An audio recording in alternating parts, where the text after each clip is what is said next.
Let me be clear.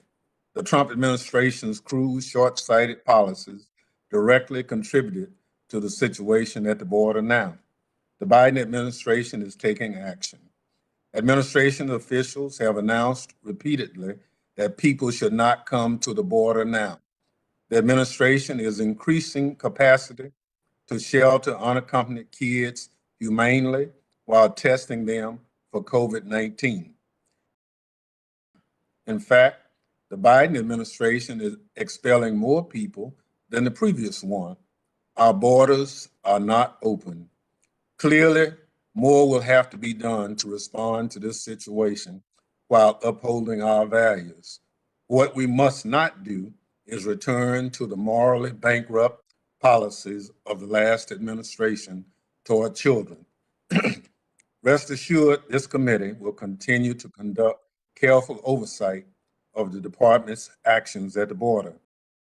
Meanwhile, we must not take our eyes off Homeland Security threats like terrorism, cyber attacks, and disaster preparedness and response. For its part, the Biden administration is working to rebuild DHS, reform our nation's Homeland Security policy, and address the situation at the border while upholding our values. However, it cannot be expected to repair in a matter of weeks everything President Trump destroyed over 4 years. I'm deeply concerned that this administration has created a border crisis through predictably misguided policies and executive orders, denied the reality of the situation, and dodged accountability. At the same time that American schools remain closed across the country, the United States border is open to foreign nationals. After taking office, President Biden wasted no time. In fact, one of his first acts was to pull out his pen and unravel our border security and immigration enforcement posture. While the president's overdue message yesterday to migrants to not make the journey to our southern border is certainly better late than never, words alone cannot undo the impact of his policies. The statistics simply do not lie about the impact of these policies. Unaccompanied children can make their claims for humanitarian relief in immigration proceedings, as the law provides. If it is determined that they do not have a valid claim, they will be returned in a safe manner.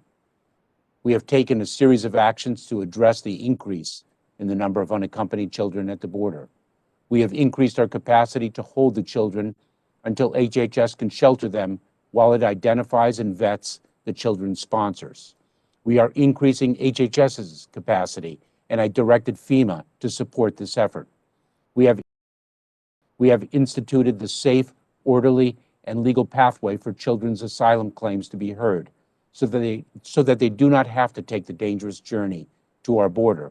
That pathway, the Central American Minors Program, was torn down by the prior administration. These actions, and more that we are taking, are part of our plan to manage the arrival of individuals at our southwest border. The situation is undoubtedly difficult.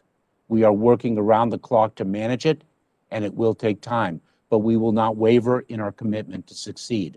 That is our job. We will also not waver in our values and our principles as a nation.